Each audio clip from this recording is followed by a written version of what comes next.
Hi friends, అందరూ బాగున్నారా? అందరూ బాగుండాలి, అందులో నేను ఉండాలి. కొత్తగా ఎవరైనా మన ఛానల్ చూస్తుంటే సబ్స్క్రైబ్ చేసుకోండి, పక్కనే ఉన్న గంట సింబల్ టచ్ చేయండి, లైక్ చేయండి, షేర్ చేయండి.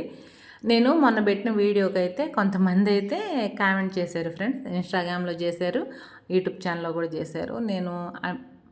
మరీగా నేను సమాధానం చెప్పాల్సిందంటే ఒక సారు లాయర్ సార్ అనమాట. ఎవరో నాకు తెలియదు, కానీ ఈయన ఇంతకు ముందు కూడా నాకు యూట్యూబ్లోకి వచ్చి కామెంట్ చేశాడు. ఇప్పుడు ఇన్స్టాగ్రామ్లోకి వచ్చి కామెంట్ చేశారనమాట. ఏమనంటే బంధాలనేవి నిలుపుకోవాలమ్మా అని చెప్పేసని నేను ఆ సార్కి చెప్పాలనుకుంటున్నాను. అంటే ఆయన మంచిగానే చెప్పాడండి, అదేం తప్పు కాదు. కొన్ని బంధాలు అవతలోళ్ళు మనము కావాలనుకుంటే నిలబడతాయి, కానీ మనం కావాలనుకొని అవతలోళ్ళు వద్దనుకున్నప్పుడు అవి అయితే నిలబడవు సార్. ఏంటంటే నేను అంటే మీరు అడిగారు కాబట్టి నేను చెప్తున్నాను. మీరు ఒక లాయర్ కాబట్టి నాకు కూడా ఏదన్నా సలహా ఇవ్వండి, ఇబ్బంది ఏం లేదు. అంటే నేను కరెక్ట్ పొజిషన్లోకి వెళ్తున్నానా, లేదు రాంగ్ స్టెప్ ఏమైనా తీసుకున్నానా, నేను వాళ్ళ గురించి ఏమైనా తప్పుగా మాట్లాడుతున్నానా, లేకపోతే నేను వాళ్ళ గురించి ఏమైనా తప్పుగా ఆలోచిస్తున్నానా అనేది నాకు మీరు ఒక సలహా ఇచ్చిన వాళ్ళు అవుతారు కదా అని చెప్పేసి నేను ఇప్పుడు ఈ వీడియో చేస్తున్నాను. ఇది నిన్నటిది ఫ్రెండ్స్, బ్యాంక్ కాడికి పని ఉండి వెళ్ళిన వీడియో అనమాట ఇది. అయితే ఏంటంటే ఫస్ట్ నేను అంటే అంతకుముందు మేమంతా బాగానే ఉండేవాళ్ళం, అక్క చెల్లెలం అంతా బాగానే ఉండేవాళ్ళం. మాకు ఏ ఆస్తుల దగ్గర దేని దగ్గర గొడవ రాలేదు, మాటల దగ్గరేనమాట. మాటలు కూడా ఎదురుపడి అంటాం కాదు. అసలుకి ఏం జరిగిందంటే ఫ్రెండ్స్, నేను మామూలుగా మేము హౌస్ కట్టుకున్న తర్వాత మా అక్క పిల్లలు తెలుసో తెలియకో ఏదో మాటలు అన్నారు, నాకు ఇంకా ఈ మైండ్లోనే ఉండి. కాకపోతే అప్పుడు ఏమన్నారంటే వాళ్ళు చిన్నపిల్లలు కదమ్మా తెలియక అన్నారులే అని అన్నారు. ఓకే, అవి నేను లైట్గానే తీసుకున్నా, వాళ్ళు తెలియదు, వాళ్ళ పిల్లలు కదా పోనీ అని చెప్పేసి. తర్వాత మెయిన్ ఎక్కడొచ్చిందంటే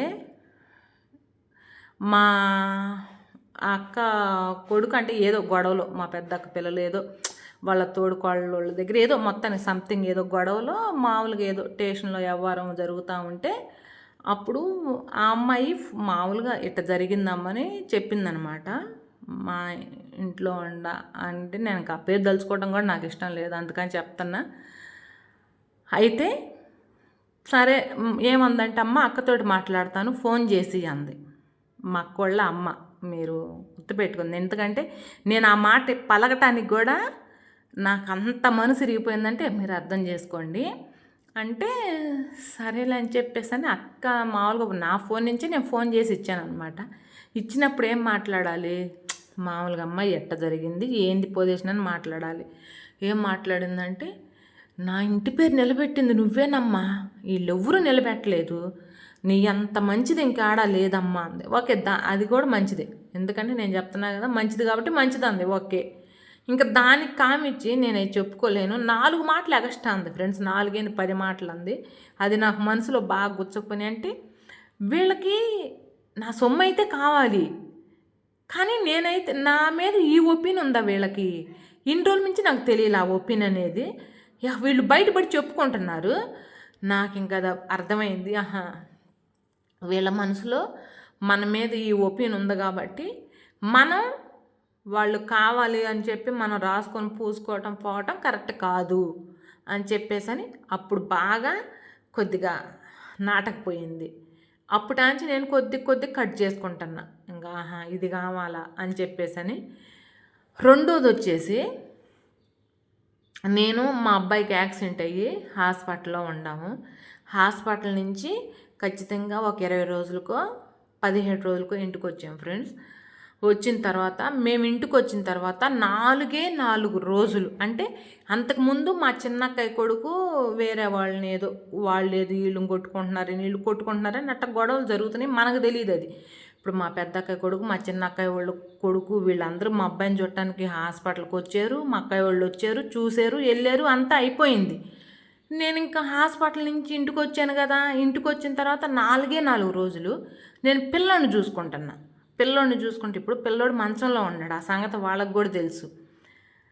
అయితే మా పెద్ద అక్కయ్య కొడుకు చిన్న అక్కయ్య కొడుకు ఏదో గొడవ అయ్యి వాళ్ళు ఏదో కొట్టుకుంటా ఏదో మరి వాళ్ళని అవతల వాళ్ళని వీళ్ళు కొట్టారని అట్ట గొడవ అయ్యి నాకు అసలు తెలియదు. ఆ గొడవకు కూడా నాకు సంబంధం లేదు, అసలు తెలియదు.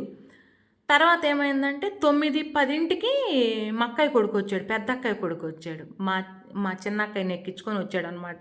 నేనేమనుకున్నానంటే మామూలుగానే వచ్చారు కావాలా అనుకున్నా. తర్వాత వాళ్ళు వెనకిడితే మా చిన్నక్కయ్య కూతురు అల్లుడు వీళ్ళు వచ్చారు. 11 గంటలకు వచ్చారనమాట. వీళ్ళేమో 10ంటికి వచ్చారు, 10ంటికో 9ంటికి వీళ్ళు వచ్చారు. మా అక్కయ్య కూతురోళ్ళేమో 10:30కో 11 గంటలకో వచ్చారు. ఏంది వరసబడి వస్తున్నారు, ఏందమ్మాయి అని మామూలుగా అడిగితే ఇట్ట గొడవ అయింది అని అన్నారు. గొడవ అయింది ఇట్టని. అప్పటికి ఇంకేం చెప్పాడంటే మా ఆయన, అబ్బాయి వాళ్ళు వస్తారా ఖచ్చితంగా, మీరు ఇక్కడ ఉండటం కరెక్ట్ కాదు, ముందు తర్వాత సంగతి, ముందు ఏదో ఒకటి మార్గం చూసుకొని తప్పించుకొని పోవాలి కదా అని అంటే మా అక్కయ్య కొడుకు అన్నాడు, ఏం కాదు వాళ్ళు ఏం రారు అని చెప్పేసి అని అన్నాడు. సరే ఉండారు. తర్వాత వచ్చారు, తీసుకెళ్ళారు. ఆ గొడవ ఏం జరిగిందనేది మాకు తెలియదు. వాళ్ళు వచ్చిన దాకా చెప్తే ఇది ఎట్ట జరిగిందని చెప్తేనే తెలిసింది. తర్వాత తెల్లారి పొద్దున్నే మరి నేను చేసానా లేకపోతే ఫోన్ మా అక్కయ్య చేసిందో నాకైతే గుర్తులేదు కానీ ఫ్రెండ్స్, నేను చేయలేదు, మా అక్కయ్యే చేసింది అనుకుంటా ఫోన్. అప్పుడు మా అమ్మ వాళ్ళకి ఫోన్ లేదనుకుంటా, నా ఫోన్కే చేశారు. చేస్తే ఏమందంటే, కావాలని నా కొడుకుని నువ్వే ఇరికిచ్చావు, నువ్వే పంపించావు తగాదకి, నువ్వే చేసావు అని అంది. నాకు ఏడవాలా నవ్వాలో అర్థం కాల. నేను అప్పుడు కన్నా నాకు అసలు తెలియదు అక్క అంటే, లేదు నువ్వే కావాలని చేసావు, మేమంటే నీకు పడదు, నువ్వే చేసావని అంది.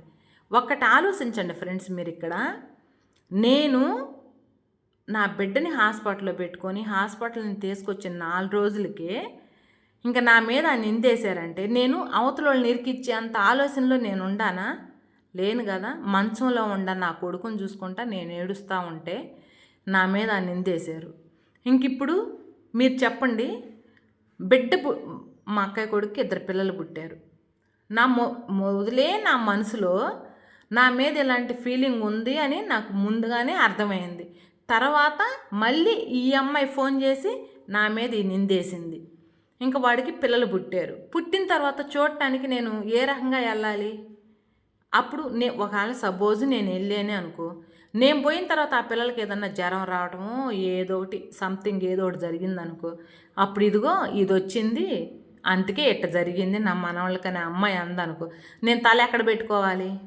ఆల్రెడీ 2 సార్లు అంది కదా, ఇప్పుడు అనదని గ్యారెంటీ ఏముంది అని నా మనసుకి నాకే అర్థమయ్యి, అంటే వీళ్ళకి మన మీద ఈ ఒపీనియన్ ఉంది, మనం పోవటం కరెక్ట్ కాదు అని నాకు అర్థమయ్యి నేను ఇంకా ఆ పిల్లలను చూడటానికి కూడా వెళ్ళలేదు.